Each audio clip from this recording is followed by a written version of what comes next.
Iran जंग ने America की फ़िज़ाई बरतरी मुकम्मल तौर पर ख़त्म कर दी है और अब चूँकि एयर डोमिनेंस नहीं रही है अमेरिका के पास, इसीलिए वो ईरान पर हमले से कतरा रहा है। जो नुकसानात की तफ़सीलात सामने आ रही हैं, ईरान के हाथों तबाह होने वाले जहाज़ों की तफ़सीलात सामने आ रही हैं अमेरिका की, उससे अंदाज़ा होता है कि किस बुरी तरह ईरान ने चोट पहुँचाई है अमेरिका की फ़िज़ाइया को और उनकी वो सलाहियत ख़त्म कर दी है कि वो ईरान के अंदर धड़ल्ले से आएँ, हमले करें, अहदाफ़ को निशाना बनाएँ और वापस चले जाएँ। मेरा नाम अज़हर अली ख़ान है और आप देख रहे हैं आज की बात। जो नंबर सामने आ रहे हैं वो बहुत ही खौफनाक हैं अमेरिका की फ़िज़ाइया की तबाही के, और उसमें पता चल रहा है कि ईरान ने सिर्फ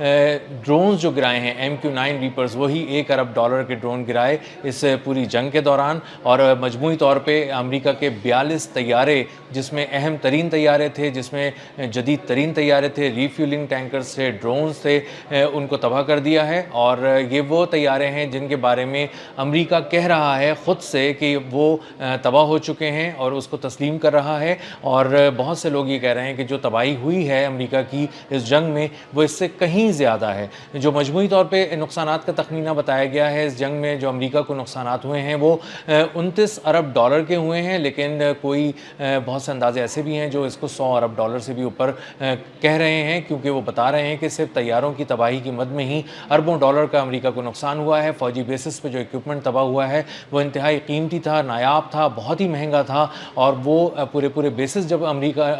के तबाह कर दिए गए ईरान की जानिब से, तो उसको वो जो नुकसान है वो बहुत ही गैर मामूली किस्म का है। जो MQ-9 रीपर ड्रोन्स होते हैं ये इंतहाई ऊंची सतह पर परवाज़ करते हैं, सर्वेलेंस ड्रोन भी होते हैं और प्रिसीजन स्ट्राइक्स के लिए इस्तेमाल होते हैं। यानी अगर किसी हदफ को बहुत ही ठीक निशाना लगाना हो और बहुत तेज़ी से उस पर झपटना हो, तो ये पहले सर्वेलेंस का काम करते हैं, निगरानी का काम करते हैं, देखते रहते हैं पूरे इलाके को, और उसके बाद ये हमला करते हैं और उसके बाद बहुत ही सफाई से हदफ को तबाह कर देते हैं और दुश्मन का खात्मा कर देते हैं। ये MQ-9 रीपर ड्रोन्स जो थे ये दुनिया में हर जगह चैलेंज नहीं किए जा सकते थे। ईरान जंग में ईरान ने इसको खुलकर चैलेंज किया और उनके दिफाई निज़ाम ने इसको इस तरह से मारा है जिस तरह से कोई मच्छर मारे जाते हैं कि लाशें ही लाशें गिर रही होती हैं MQ-9 रीपर्स की। और $1 अरब मालियत के MQ-9 रीपर्स ड्रोन जो हैं वो ईरान ने तबाह कर दिए हैं इस जंग में। बताया जा रहा है कि तकरीबन 24 से 30 के दरमियान एक फ़िगर है जो MQ-9 रीपर ड्रोन्स की है कि इनको निशाना बनाया है ईरान ने और इनको तबाह कर दिया है। एक ही जंग में होने वाली ये सबसे बड़ी MQ-9 रीपर ड्रोन्स की नाकामी भी है और तबाही भी है।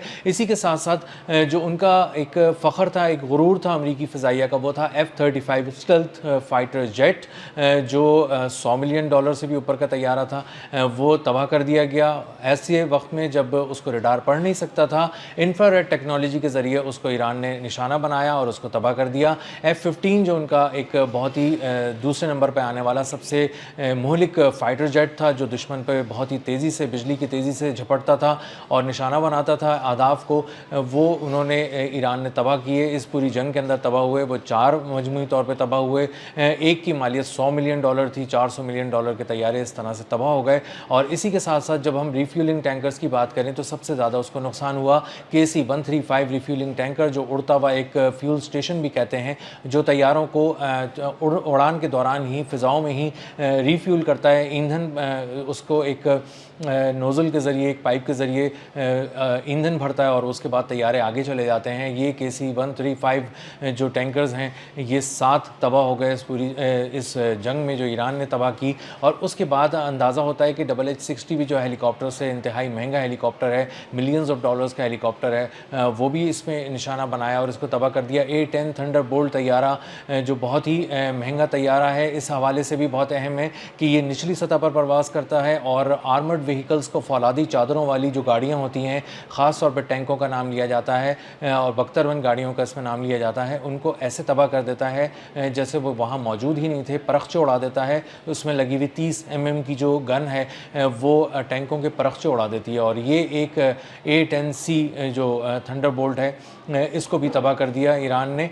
इस्फहान के मकाम पे तबाह किया गया था जब ये एक कार्रवाई करने आया था और यूरेनियम चुराने के लिए अमरीकी फ़ौज इस्फहान में उतरी थी, तब इसका बहुत बड़े पैमाने पर नुकसान हुआ था। C-130 तैयारे इस पूरी मुहिम के दौरान तबाह हुए, लेकिन अभी तक अमेरिका ने इसको तस्लीम नहीं किया। हालांकि ये ज़रूर तस्लीम किया कि इस्फहान के मैदान में उन्होंने कुछ ऐसी जगहों पे अपने C-130 तैयारे को निशाना बनाकर तबाह कर दिया जो वहाँ से उड़ नहीं सकता था, जो निशाना बन चुका था ایرانی میزائلوں کا، اور اس کے بعد خدشہ یہ تھا کہ ایرانی انجینئرز اس کو پڑھ لیں گے، اس کی ٹیکنالوجی کو سمجھ لیں گے، اسی لیے امریکی فوج نے اس کو نشانہ بنا کر تباہ کر دیا۔ اب C-130 طیارہ تباہ ہوا، لیکن یہ ابھی اس کیٹیگری کے اندر نہیں ہے جس کیٹیگری میں یہ بتا رہے ہیں کہ تمام طیارے ایک ساتھ تباہ ہوئے ہیں۔ اسی طرح امریکہ کا ایک ڈرون تھا MQ-4C ٹرائٹون، اور یہ $240 ملین کا ڈرون تھا، سرویلنس ڈرون بھی تھا اور اٹیک بھی کرتا تھا، اور یہ پوری دیکھا کرتا تھا کہ پورے اوشنز پہ نظر رکھا ہوتا تھا، پورے سمندروں کو اس کی آنکھ دیکھ رہی ہوتی تھی۔ اس قدر قیمتی، اس قدر مہنگا یہ ڈرون تھا، $24 کروڑ کا یہ ڈرون تھا، اور یہ 52,000 فٹ کی بلندی پہ پرواز کر رہا تھا آبنائے ہرمز پہ۔ اچانک یہ 9,000 فٹ کی بلندی تک نیچے آنا شروع ہوا، اور اس نے 7700 کا ایک پیغام بھیجا اپنے ہیڈ کوارٹرز۔ اس کا مطلب یہ تھا کہ اس کا کمیونیکیشن اور اس کا رابطہ ٹوٹ رہا ہے، اور سیٹلائٹ سے اس کا رابطہ ٹوٹنے کی وجہ سے اور کمیونیکیشن جیم ہونے کی وجہ سے یہ رابطہ نہیں کر سکا۔ نارتھ ایسٹ کی طرف مڑا یہ 9,000 فٹ کی بلندی تک نیچے آنے کے بعد، اور اس کے بعد یہ غائب ہو گیا۔ نارتھ ایسٹ پہ اس مقام پہ سے نارتھ ایسٹ پہ ایران تھا، گو کہ ایران نے اب تک یہ نہیں کہا کہ اس نے MQ-4C ٹرائٹون ڈرون کو کسی طرح سے ہیک کر لیا ہے اور اپنے پاس بلا لیا، لیکن امریکہ کو اندازہ ہوا کہ اس کی تلاش میں جانے والا جو 5th فلیٹ کے 2 ہیلی کاپٹرز تھے، ان کو کہیں نہ اس کا ملبہ ملا، نہ وہ زندہ حالت میں ملا، نہ وہ مردہ حالت میں ملا، اور امریکہ کو بہرحال یہ تسلیم کرنا پڑا کہ وہ اپنے ایک انتہائی مہنگے ڈرون سے، جو ان کی فوجی تاریخ کا ڈرون کے حوالے سے ایک سب سے بڑا نقصان تھا، وہ کروا بیٹھے ہیں، اور ان کے ہاتھ سے ڈرون نکل چکا ہے۔ جو MQ-9 ریپر ڈرونز تھے، جب یہ 30 کی تعداد میں تباہ ہوئے ہیں، تو یہ جنگی تاریخ کا سب سے بڑا نقصان امریکہ کو اٹھانا پڑا ہے۔ اسی طرح اس کے بہت سے ایسے طیارے تھے جن کے بارے میں نہیں ابھی بتایا جا رہا، جو فوجی بیسس پہ کھڑے تباہ ہو گئے۔ اس میں ایک E-7 سینٹری ایووکس طیارہ بھی تھا، یہ اڑتا ہوا کمانڈ اینڈ کنٹرول سینٹر تھا، سینکڑوں یہ ٹارگٹس کو ایک ساتھ اڑتے ہوئے لاک کرتا تھا، اور سینکڑوں طیاروں کو ایک ساتھ سینکڑوں ٹارگٹس بتاتا تھا کہ تمہیں کس ٹارگٹ کو لاک کرنا ہے اور کہاں بہت ہی پریسیجن کے ساتھ وار کرنا ہے، اسٹرائک کرنی ہے اور اس کو تباہ کر دینا ہے۔ تو اس کی تباہی ایک دل پہ پتھر تھا، دل پہ پتھر کی طرح، چٹان کی طرح آ کے لگی امریکی فوج کے، اور یہ $700 ملین کا ایک طیارہ تھا جو 2 ٹکڑے ہو گیا۔ پرنس سلطان ایئر بیس پہ کھڑا تھا سعودی عرب کی، اور ایک ڈرون آ کے اس نے $30,000 کے ڈرون نے اس کو آ کے نشانہ بنایا، اور یہ 2 ٹکڑے ہو گیا۔ اس حد تک خراب ہو گیا کہ اس کو اب دوبارہ ٹھیک نہیں کیا جا سکتا، اور ان میں سے بہت سے ایسے طیارے ہیں، خصوصاً MQ-9 ریپر ڈرونز جو ہیں، یہ وہ طیارے ہیں جن کے بارے میں کہا جاتا ہے کہ اب یہ دوبارہ تیار نہیں کیے جا رہے، اور اگر یہ امریکہ کی ایئر فورس کے ہاتھ سے نکل گئے ہیں تو اس کا سیدھا سا مطلب یہ ہے کہ امریکہ ان سے محروم ہو چکا، اور ہمیشہ کے لیے محروم ہو چکا، اور اب یہ دوبارہ وہ حاصل نہیں کر سکے گا۔ تو جو فضائی برتری تھی وہ بری طرح پاش ہو چکی ہے امریکی فضائیہ کی ایران کے خلاف، اور ایران نے اس کا سارا فضائی غرور توڑ کر رکھ دیا ہے، اور اس کے 42 طیارے تباہ کر دیے ہیں۔ اربوں ڈالر مالیت کے یہ طیارے تھے جو تباہ کر دیے ہیں۔ اس میں صرف جو MQ-9 ریپر ڈرونز تھے وہی تقریباً 30 کے قریب، 24 سے 30 کے قریب وہ تباہ کیے گئے ہیں، اور ان کی مالیت $1 ارب تھی۔ تو آنے والے دنوں میں جب بھی ڈونلڈ ٹرمپ یہ سوچیں گے کہ وہ ان کے پاس فضائی برتری ہے، تو ان کو بتایا جائے گا کہ ان کی فضائی برتری چھن چکی ہے، وہ اب ایران پہ فضائی حملہ نہیں کر سکتے، اور یہی وجہ ہے کہ ڈونلڈ ٹرمپ دھمکیاں بہت دیتے ہیں، ڈیڈ لائنز بہت دیتے ہیں، لیکن مکر جاتے ہیں، پھر جاتے ہیں، یو ٹرن لیتے ہیں، اور ایران پر حملہ نہیں کر رہے،